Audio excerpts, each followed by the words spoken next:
Fala galera, aqui é o Thiago Oberdan do canal Oberdan Power BI. Bom, vamos caminhar aqui para o final do nosso curso. Essa parte eu acho muito interessante porque a gente consegue fazer algumas reflexões e ver como que isso é aplicado em algumas empresas. Como eu disse para vocês, eu conversei com pessoas que trabalham em empresas que já aplicam metodologias ágeis na sua operação, tá bom? Mas, olha, dentro de tudo que a gente conversou até agora, eu gosto de fazer algumas reflexões, né? Para a gente ver se onde a gente está tem, pelo menos, tentando aplicar o que é agilidade, né?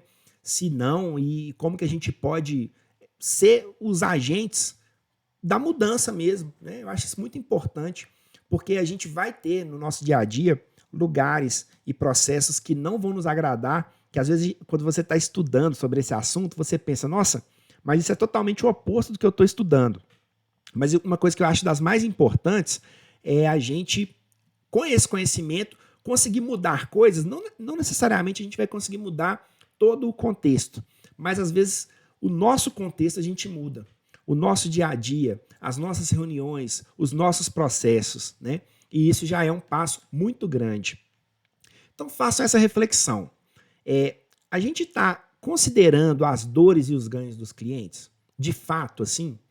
Porque, como eu disse, as nossas entregas têm que gerar valor. Então, o que eu estou entregando para o cliente está gerando ganho para ele? Ou eu só estou entregando porque me pediram para entregar? Ou porque eu tenho que entregar? Né? E as dores deles estão sendo sanadas de fato? Pensa, isso é muito importante da gente pensar.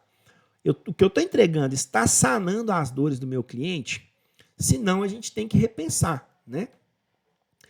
A gente está fazendo o que é imediatamente necessário?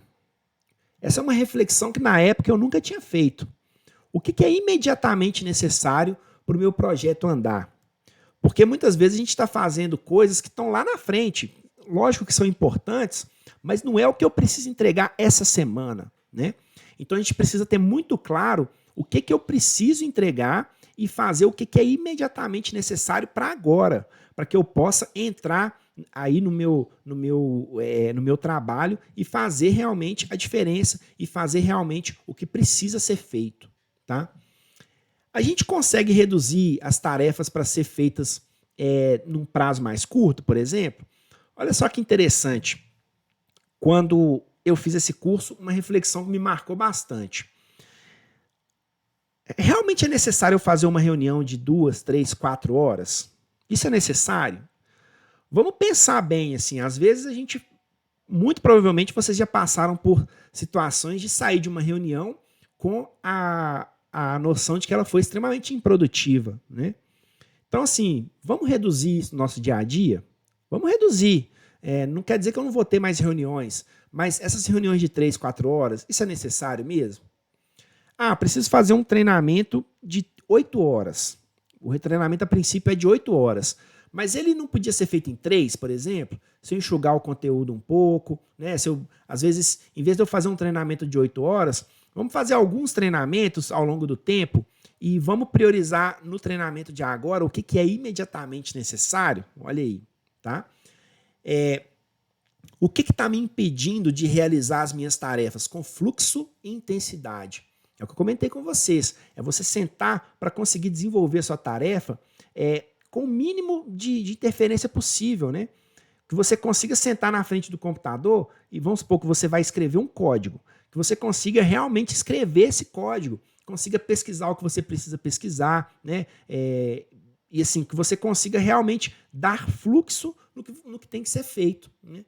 E se você tiver muito gargalo, muita interrupção, muita reunião no meio, você vai ter dificuldade em manter esse mesmo fluxo e vai ter dificuldade em manter intensidade. Porque cada vez que você é impedido de fazer isso, você vai precisar mudar a sua cabeça, né? Vou para uma reunião sobre outro assunto. Você precisa virar a chave, ir para a reunião, depois voltar e retomar o que você estava fazendo, é muito mais difícil, tá? Então, essas reflexões são muito importantes no nosso dia a dia, para que a gente consiga realmente trabalhar segundo aí essa mentalidade ágil, tá bom, pessoal? Aí o que eu fiz?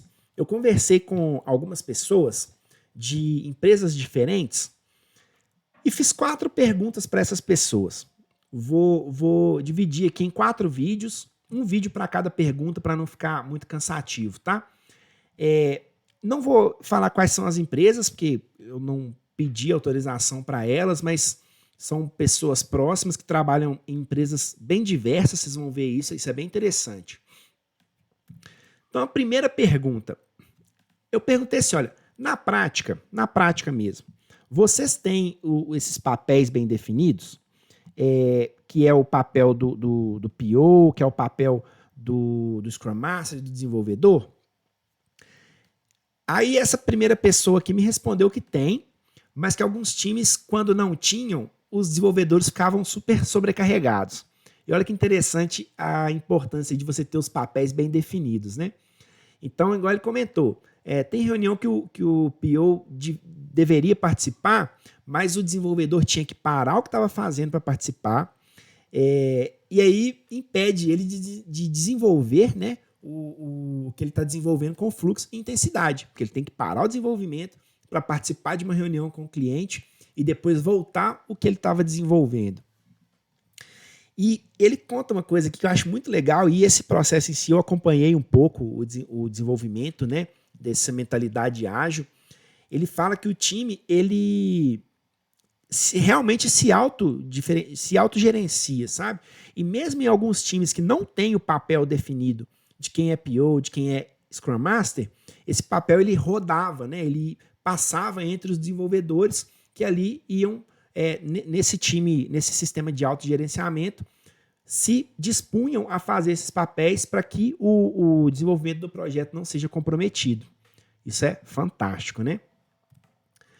A outra pessoa trabalha um outro segmento, né? Já é uma outra metodologia que ele fala assim que eles não têm o Scrum Master e no lugar do PO ele tem um conceito de Product Manager, né? Que é uma definição aí de um livro do Marty Cagan, tá? Aí eu indico vocês também a lerem sobre isso, é bem legal, tá? Na outra empresa, ela fala que tem os 3 papéis sim, além de ter também os papéis de designer e o de Product Manager, igual ao anterior, tá?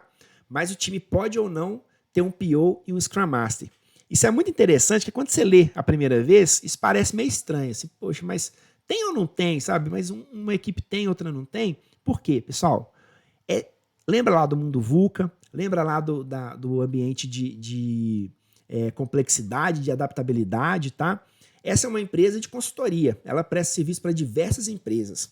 Então, ela vai ter times que vai ter um papel mais, uma operação mais pura, vamos dizer assim, do Scrum, mas ela vai ter também algumas que são um pouco mais, que eles não viram a necessidade de ter um ou outro, ou em vez de ter um PO, coloca um PM. Então, assim, é bem diverso lá, sabe? E lá, de fato, é bem ágil, assim. Aquele palestra que eu comentei com vocês que eu fui, foi nessa empresa. É uma amiga minha que trabalha lá, que eu conheço há muito tempo. Assim, eu sei que é uma empresa bem ágil mesmo. Então, isso que vocês estão lendo aqui, eu acho que é mais uma prova da agilidade dessa empresa. Essa capacidade aí de né, se colocar em diversos papéis, tá bom? E essa outra pessoa eu achei bem interessante, porque ela foi contratada para ser a pessoa que vai levar a agilidade para a empresa, tá? Então, assim, hoje ela não tem esses papéis bem definidos, mas ela está se desenvolvendo também. E ela tem outros papéis, que é o Squad Lead, que a Squad geralmente é uma equipe, né, que você chama, você tem um líder dessa equipe, vamos dizer assim, o Agile Coach, que é a pessoa responsável por difundir mesmo esse pensamento ágil aí dentro da empresa, e os desenvolvedores. Mas uma coisa que eu acho interessante é que essa pessoa específica foi contratada para ser um agente aí da mudança ágil dentro dessa empresa, tá? Isso eu acho uma coisa muito, muito, muito legal. Então eu vou finalizar esse vídeo por aqui, vou fazer mais outros 3 vídeos para finalizar com as outras 3 perguntas que eu fiz para essas pessoas. Tá bom, pessoal? Espero que vocês estejam gostando, vão me dando feedback aí nos comentários. Então, até o próximo vídeo.